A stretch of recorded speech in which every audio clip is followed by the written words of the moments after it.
Welcome everyone to our Good Friday worship service. I'm so glad that we could all gather in this way tonight, even if it's not how we would normally gather or perhaps how we would prefer to gather. I think this will still be a very meaningful worship service. So whether you are here with us on Zoom or watching us on Facebook or watching us at a later time, welcome to this service. And let us prepare our hearts and minds to be in this worship time together. We call this day Good Friday. But what is good about it? It is a day in which the weight of the suffering absorbs our own suffering, where we see how much pain is borne in one body, where everything is subsumed in darkness. We see brokenness in the body on the cross, in the betrayal of Judas, in the denial of Peter, and the mocking by the soldiers. And we see brokenness in ourselves. Who would we be in this story? What brokenness is ours tonight? Where do we see ourselves? These are the questions we ask every year, and every year we may find ourselves in a different place. But every year we come back to enter the story anew, to seek some kind of understanding amidst the brokenness, to plunge the depths of the darkness so we might better see the light. Will you join me now in this call to worship? For this we know, God is light, in whom there is no darkness at all, and Jesus is the light of the world. The story we are entering into tonight, then, is a judgment. Light has come into the world, but we the broken, we loved darkness rather than light. As we move throughout this service tonight, we will listen to one line of a hymn interspersed throughout the service. So now we'll have the first verse of Would I Have Answered When You Called?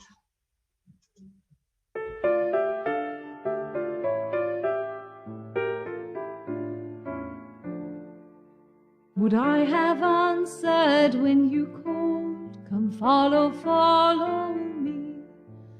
Would I at once have left behind both work and family? Or would the old familiar round have held me by its claim and kept the spark within my heart from bursting into flame?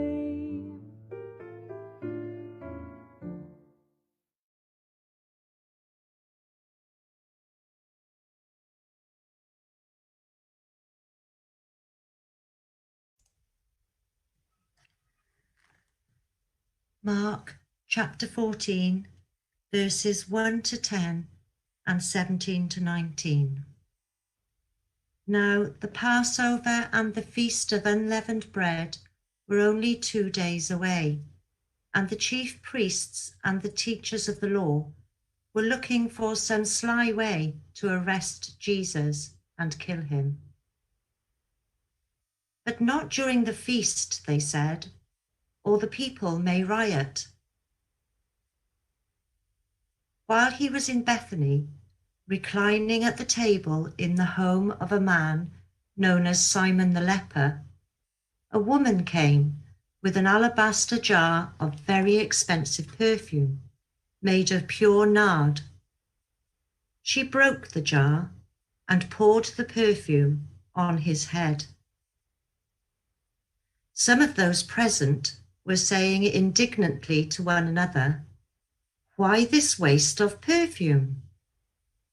It could have been sold for more than a year's wages and the money given to the poor."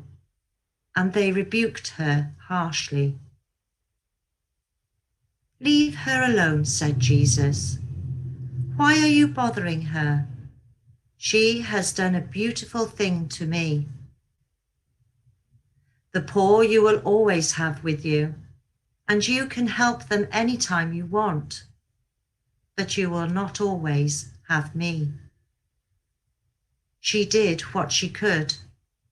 She poured perfume on my body beforehand to prepare for my burial. I tell you the truth. Wherever the gospel is preached throughout the world, what she has done will also be told in memory of her. Then Judas Iscariot, one of the 12, went to the chief priests to betray Jesus to them. When evening came, Jesus arrived with the 12. While they were reclining at the table eating, he said, I tell you the truth. One of you will betray me, one who is eating with me. They were saddened, and one by one they said to him, Surely not I.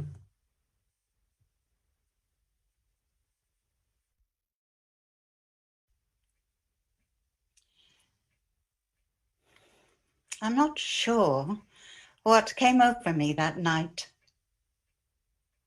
We were at my brother's house, a dinner party, really, for Jesus. A celebration, I guess, that we were family, that Lazarus was alive, that Jesus was still alive.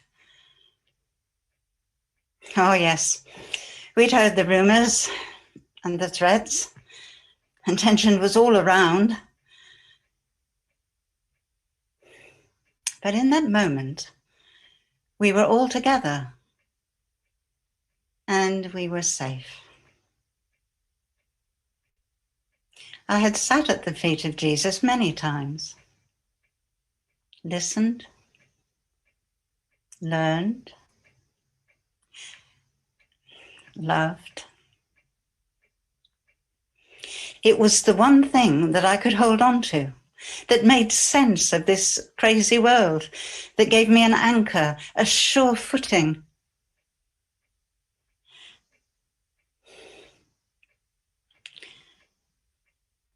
I had also seen the dead feet of my brother,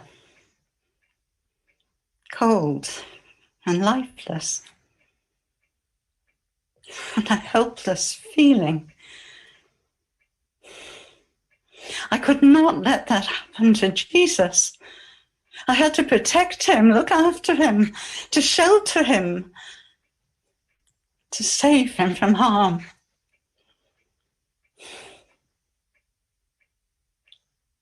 I did the one thing that sprang to my head. No, no, not my head. My heart, really. Almost unbeckoned, almost without any control over myself. It was the feet, you see. I poured perfume all over them, soaked them, wiped them, dried them with my own hair. Pure nard. Pure nard. Pure love. And the tears were everywhere, weeping for Jesus, for Lazarus, for Martha, for what was to come, weeping for our world. Maybe the perfume could cover up and wipe out this smell of death.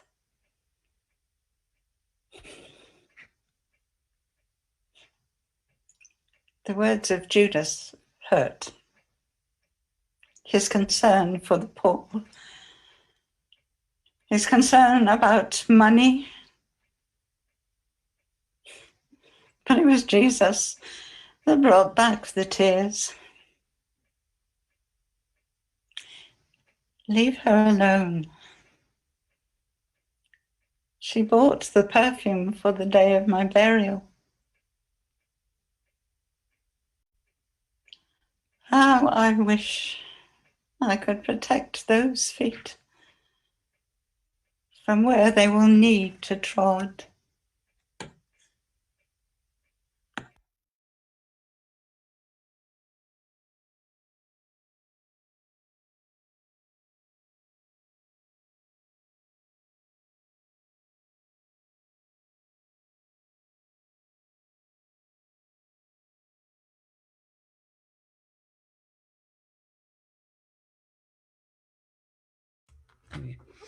You will all fall away, Jesus told them, for it is written, I will strike the shepherd, and the sheep will be scattered.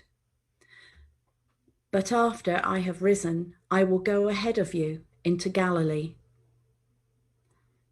Peter declared, even if all fall away, I will not. I tell you the truth, Jesus answered. Today, yes, tonight, before the rooster crows, twice you yourself will disown me 3 times. But Peter insisted emphatically, even if I have to die with you, I will never disown you. And all the others said the same.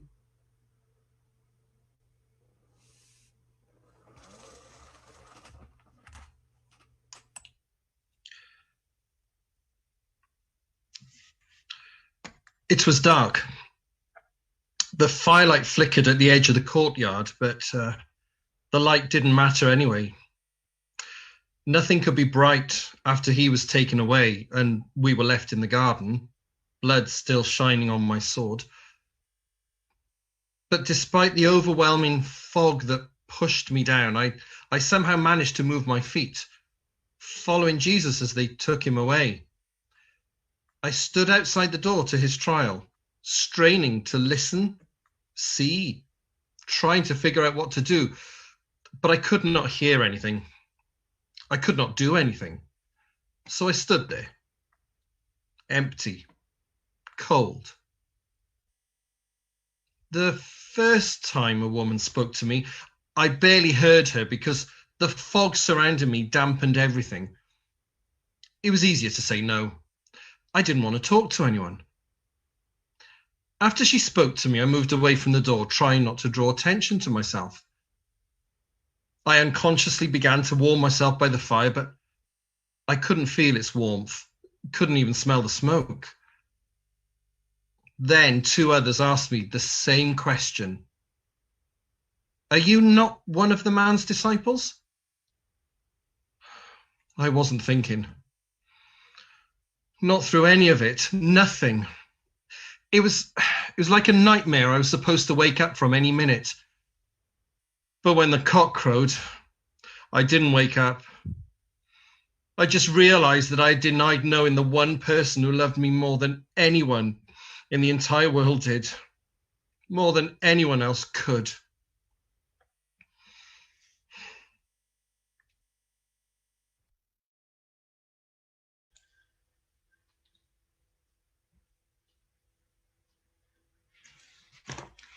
They went to a place called Gethsemane, and Jesus said to his disciples, sit here while I pray. He took Peter, James, and John along with him, and he began to be deeply distressed and troubled. My soul is overwhelmed with sorrow to the point of death, he said to them. Stay here and keep watch. Going a little farther, he fell to the ground and prayed that if possible, the hour might pass from him. Abba, Father, he said, everything is possible for you. Take this cup from me, yet not what I will, but what you will. Then he returned to his disciples and found them sleeping. "Simon," he said to Peter, "are you asleep? Could you not keep watch for 1 hour? Watch and pray so that you will not fall into temptation. The spirit is willing, but the body is weak." Once more he went away and prayed the same thing. When he came back, he again found them sleeping because their eyes were heavy. They did not know what to say to him. Returning the third time, he said to them, "Are you still sleeping and resting? Enough! The hour has come. Look, the Son of Man is betrayed into the hands of sinners. Rise, let us go. Here comes my betrayer."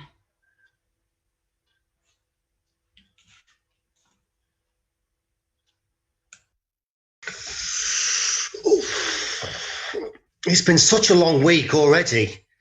When Jesus asked me, Peter and John to go with him to the garden, he said he needed a bit of time to himself to pray. Well, he just seemed so anxious and out of sorts. I never really seen him like that before. It was already late and I wanted to just get into bed. But it seemed really important to him that we were there to be with him. So we went. Jesus told us to sit and wait for him just outside the garden to keep a lookout. I wasn't even sure what we were meant to be looking out for, but we did as he said. We sat down and, well, he disappeared into the night. And all of a sudden I was looking down at the inside of my eyelids. So I was just so shattered. I don't know how long we were out, but I was jolted awake by hearing his voice. He sounded a bit annoyed with us, and that's why we couldn't even manage to stay awake for an hour. I didn't say anything, though I did feel a little guilty. I also felt a bit annoyed, actually, if I'm honest. I mean, I'm only human, and I barely had 16 hours sleep that whole week. So he told us again that we had to stay awake, to keep watch. He said something about not falling into temptation. Spirit is willing, but the flesh is weak. Something like that, anyway. He left again, and I tried so hard to keep my eyes open. I sat there, holding my eyelids like that. But it was a losing battle. I fell asleep right there, sitting up. Seems like I'd only just nodded off when I heard his voice again. But this time, he sounded even more cross with us. We didn't really know what to say. Again, I felt bad, but also like he was being a bit hard on us. He left again, and the same thing happened again. Nothing I could do could keep me awake. I tried tapping my feet and slapping my face. I tried to do anything to keep me awake, but I just didn't have the energy. And again, I was out cold. All three of us were. Jesus came back a third time and really told us off this time. I guess I can see where he was coming from. He asked us to do this simple thing, and even after he'd already done for us and given to us, we couldn't even do something as simple as staying awake. I felt more guilty than anything the third time he came back. But that was nothing compared to the guilt I was about to feel.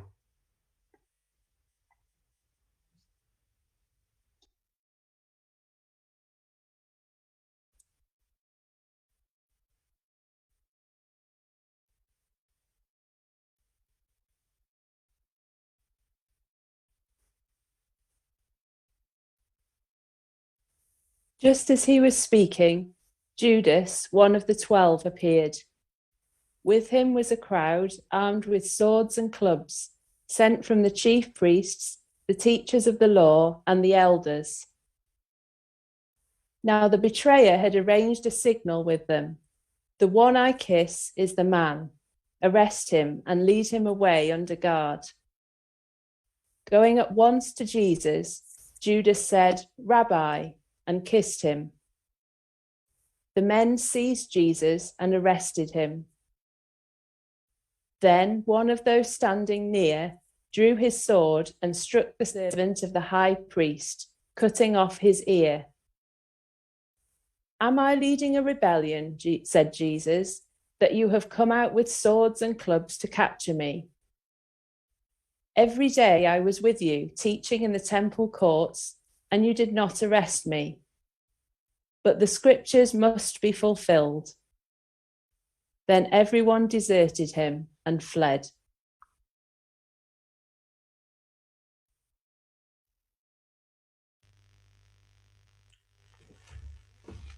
I can still see it, burned into my mind's eye like I'm still there. Still standing in that moment, looking at him as he prayed in the garden. I couldn't have walked away. The lantern light and the jangling weapons had already given us away, right? That's how it was. Then he was walking towards us, and I knew. Oh, I knew. Oh, God, have mercy. I'm so sorry. I'm not usually like this. I'm supposed to be the steady one, the one in charge of our common purse. I'm supposed to be the one set in my beliefs.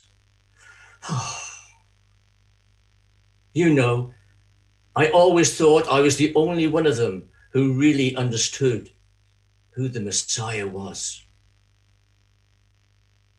When I first met him, I was moved by his teachings.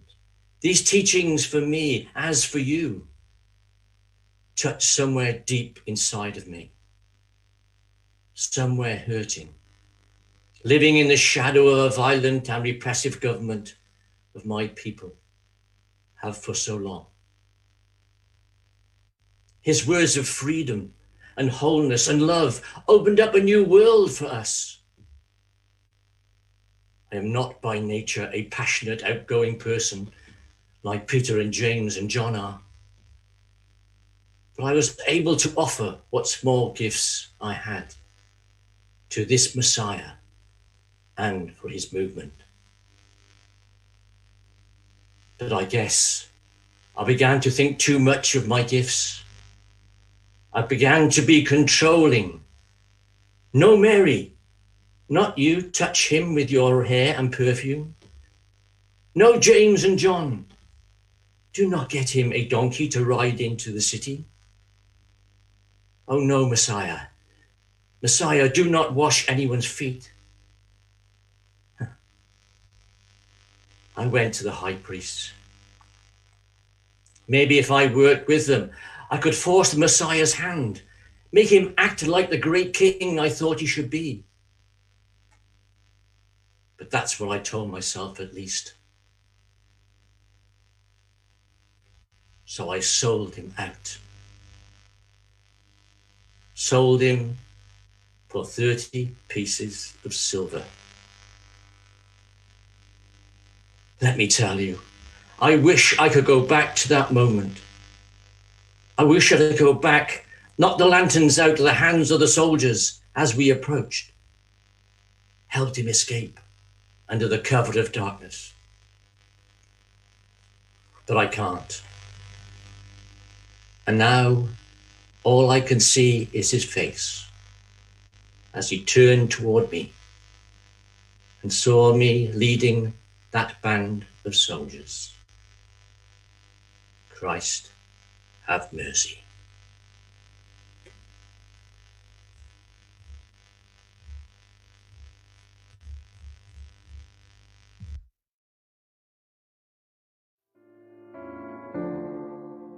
Would I have followed where you led through ancient Galilee, on roads unknown, by ways untried, beyond security?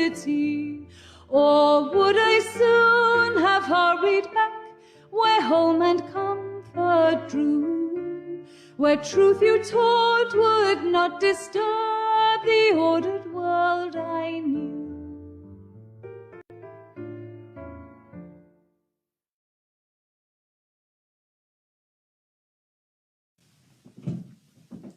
The Gospel reading is taken from Mark chapter 14, verses 53 to 64, reading from the Good News Bible. Jesus before the council. Then Jesus was taken to the high priest's house, where all the chief priests and elders and the teachers of the law were gathering. Peter followed from a distance and went into the courtyard of the high priest's house. There he sat down with the guards, keeping himself warm by the fire. The chief priests and the whole council tried to find some evidence against Jesus in order to put him to death, but they could not find any. Many witnesses told lies against Jesus, but their stories did not agree. Then some men stood up and told this lie against Jesus. We heard him say, I will tear down this temple which men have made, and after 3 days I will build one that is not made by men. Not even they, however, could make their stories agree. The high priest stood up in front of them all and questioned Jesus. Have you no answer to the accusations they bring against you? But Jesus kept quiet and would not say a word. Again, the high priest questioned him. Are you the Messiah, the Son of the blessed God? I am, answered Jesus. And you will all see the Son of Man seated on the right of the Almighty and coming with the clouds of heaven. The high priest tore his robes and said, We don't need any more witnesses. You heard his blasphemy. What is your decision? They all voted against him. He was guilty and should be put to death. This is the word of the Lord. Thanks be to God.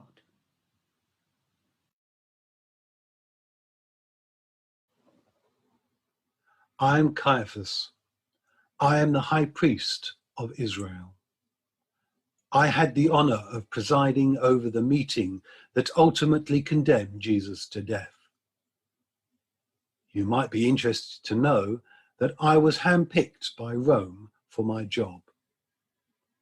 Actually, I am part of a family dynasty. My father-in-law, Annas, was high priest before I took over. I preside over the Sanhedrin, the secret keepers of Jewish law who laid down the rules and regulations for Jews.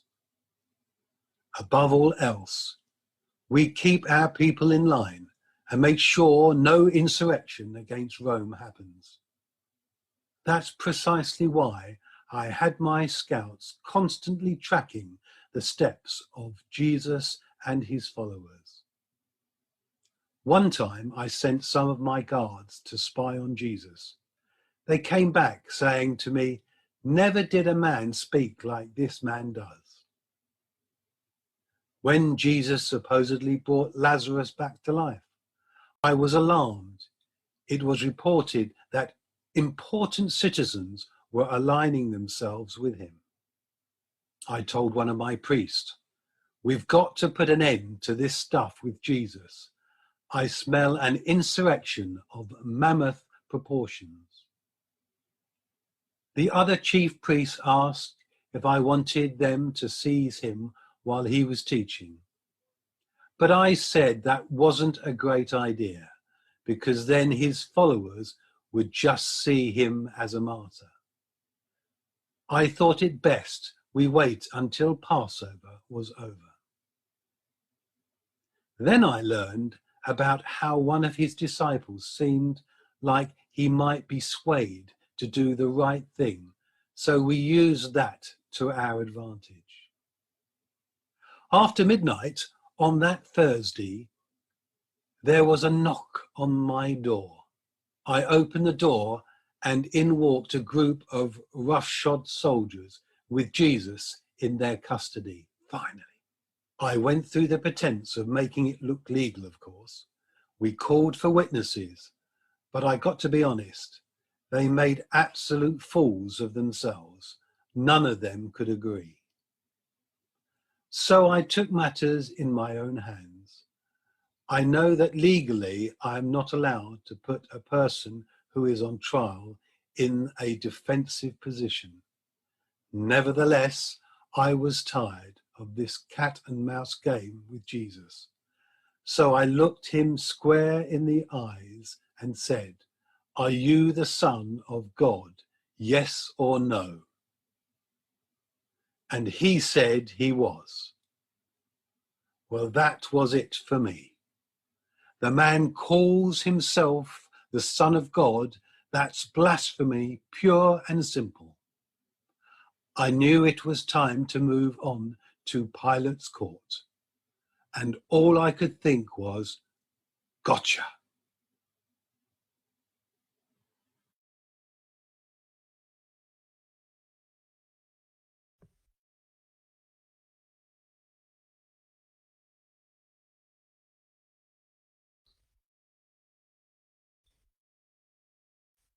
Very early in the morning, the chief priests, with the elders, the teachers of the law, and the whole Sanhedrin, reached a decision. They bound Jesus, led him away, and handed him over to Pilate. "Are you the king of the Jews?" asked Pilate. "Yes, it is as you say," Jesus replied. The chief priests accused him of many things. So again, Pilate asked him, "Aren't you going to answer? See how many things they are accusing you of."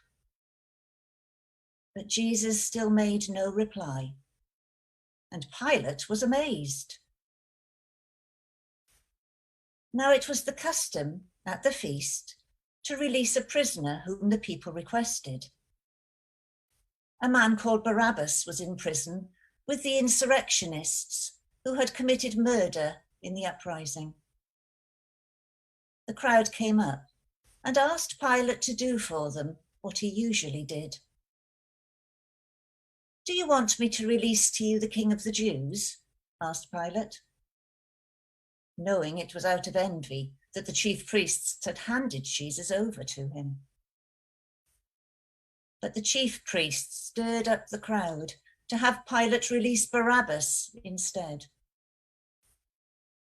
"What shall I do then with the one you call the King of the Jews?" Pilate asked them. "Crucify him," they shouted. "Why? What crime has he committed?" asked Pilate. But they shouted all the louder, "Crucify him!" Wanting to satisfy the crowd, Pilate released Barabbas to them. He had Jesus flogged and handed him over to be crucified.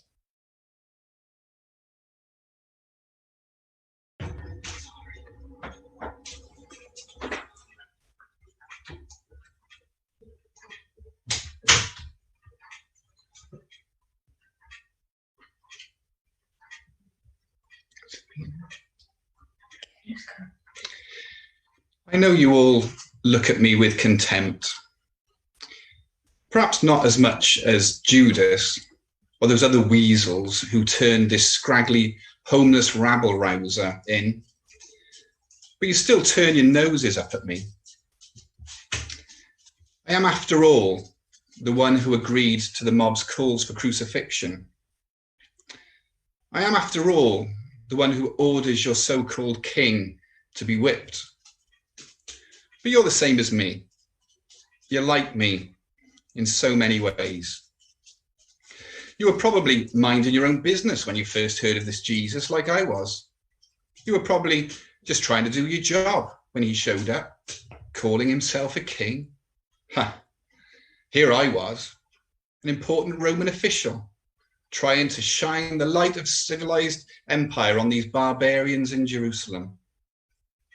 And I had to put up with these claims of men like this illiterate peasant from backwater Galilee. He spoke of truth. What is truth?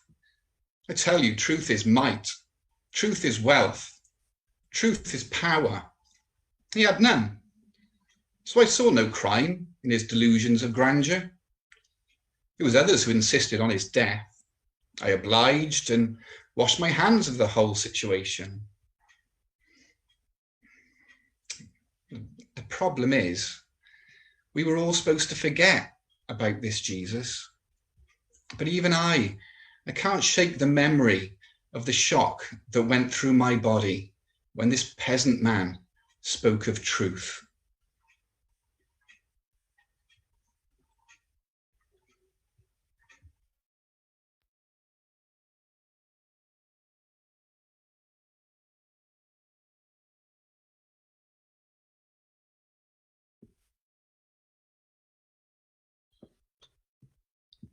The soldiers led Jesus away into the palace, that is, the praetorium, and called together the whole company of soldiers. They put a purple robe on him, then twisted together a crown of thorns and set it on him. They began to call out to him, "Hail, King of the Jews!" Again and again they struck him on the head with a staff and spit on him. Falling on their knees, they paid homage to him. And when they had mocked him, they took off the purple robe and put his own clothes on him. Then they led him out to crucify him. A certain man from Cyrene, Simon, the father of Alexander and Rufus, was passing by on his way in from the country, and they forced him to carry the cross. They brought Jesus to the place called Golgotha, which means the place of the skull. Then they offered him wine mixed with myrrh, but he did not take it, and they crucified him. Dividing up his clothes, they cast lots to see what each would get. It was the 3rd hour when they crucified him. The written notice of the charge against him read, "The King of the Jews." They crucified 2 robbers with him, one on his right and one on his left. Those who passed by hurled insults at him, shaking their heads and saying, "So, you who are going to destroy the temple and build it in 3 days, come down from the cross and save yourself." In the same way, the chief priests and the teachers of the law mocked him among themselves. "He saved others," they said, "but he can't save himself. Let this Christ, this King of Israel, come down now from the cross, that we may see and believe." Those crucified with him also heaped insults on him. At the 6th hour, darkness came over the whole land until the 9th hour. And at the 9th hour, Jesus cried out in a loud voice, "Eloi, Eloi, lama sabachthani," which means, my God, why have you forsaken me?" When some of those standing near heard this, they said, "Listen, he's calling Elijah." One man ran, filled a sponge with wine vinegar, put it on a stick, and offered it to Jesus to drink. Now leave him alone. Let's see if Elijah comes to take him down, he said. With a loud cry, Jesus breathed his last. The curtain of the temple was torn in two from top to bottom. And when the centurion who stood there in front of Jesus heard his cry and saw how he died, he said, "Surely this man was the Son of God." Some women were watching from a distance. Among them were Mary Magdalene, Mary, the mother of James the Younger, and Joseph and Salome. In Galilee, these women had followed him and cared for his needs. Many other women who had come up with him to Jerusalem were also there.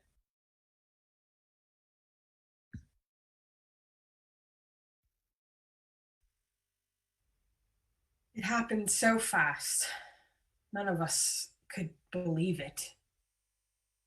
One night we were eating together, and then it seemed like one by one the disciples just faded away. The two Marys and I couldn't be away from the one who, since we had met him, reached into our deepest, darkest places and spoke words of life and light. When the disciples rushed to tell us he had been arrested in the garden, we immediately set out to find him. We proclaimed ourselves his disciples, though no one heard us. Outside the Roman headquarters, we inserted ourselves into the angry crowd, and through throats tightened by grief, tried to speak of how good our teacher was, how he had healed so many and fed even more. Though the madness of the mob just drowned out our stories. We were the lone voices in the crowd calling for no crucifixion, not Jesus, not Barabbas, not anyone, because everyone is someone's baby. And we were the ones who watched in horror as they ridiculed our beloved teacher and began to tear him apart. As I stared in disbelief, the horror of it all churning in my stomach, I just kept asking, how can people treat one another this way? It doesn't matter that he was innocent of any crime he could possibly be accused of. We are all made in the image of God, yet every day we beat and ridicule and kill one another. When our beloved was lifted on the cross, we lost our words. We held each other and sobbed until our bodies shook and no more tears would come.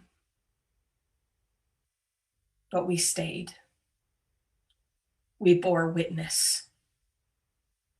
And when our voices return, we will tell our story all the more.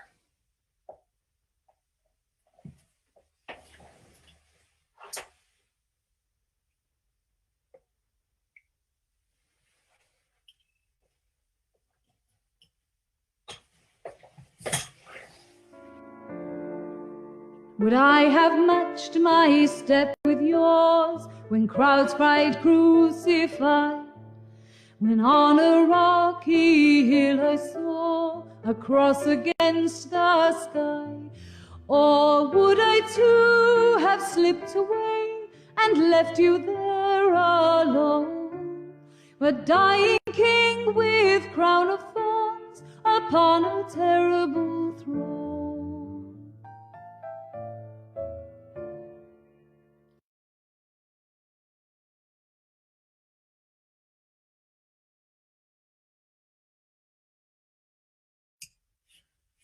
We will join together now in a corporate confession, And so we say together, Almighty God, Creator and Sustainer, we confess that he was not what we expected.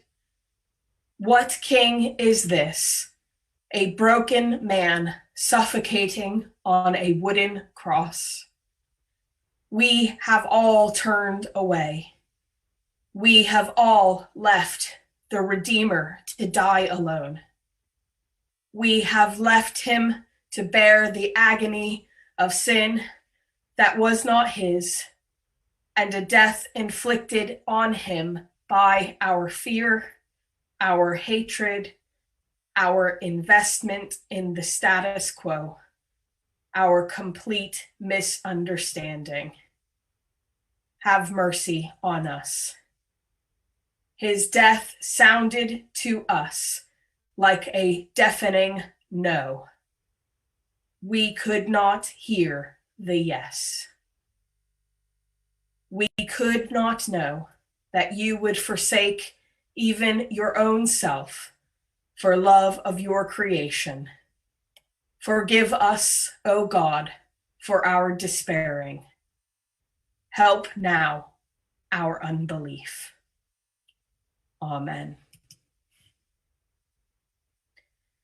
In just a moment, I'm going to remove the Christ candle, the light of the world. And I ask you, if you are able in this time, to sit in darkness as well.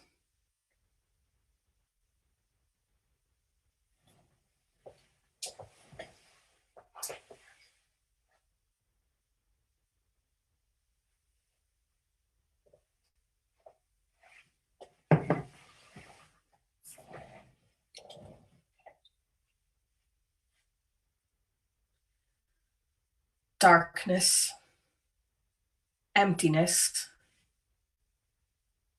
There is nothing left.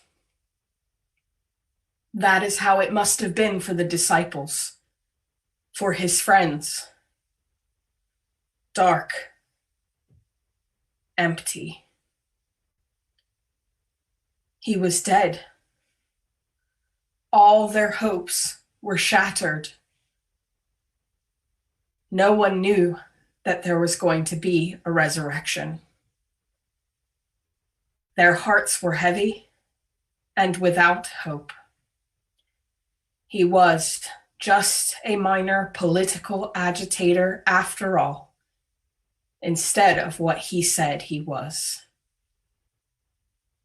On Good Friday, no one thought about Easter, because Easter hadn't happened yet. And no one could dream of such an impossible possibility.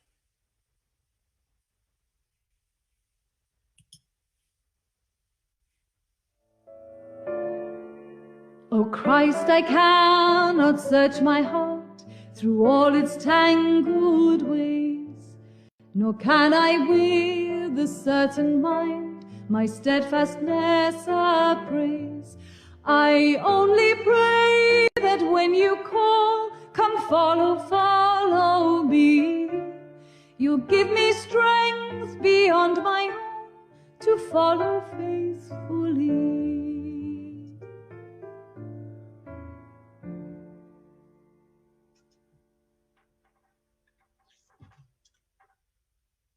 After this benediction, our service will be over. And we ask that we leave in silence this night as we carry with us all that the disciples and those who loved Jesus would have felt that night. So let us close our worship. Jesus, we wait here by your tomb, carrying our grief, the grief of the betrayer, the grief of the denier, the grief of the crucifiers. We carry the grief of the lost, the heartbroken, the bereft. Upon you was laid the grief of us all. It is finished. God of endings, God of darkness, God of the tomb, God of dark days and great loss, be with us now as we wait with Jesus. Amen.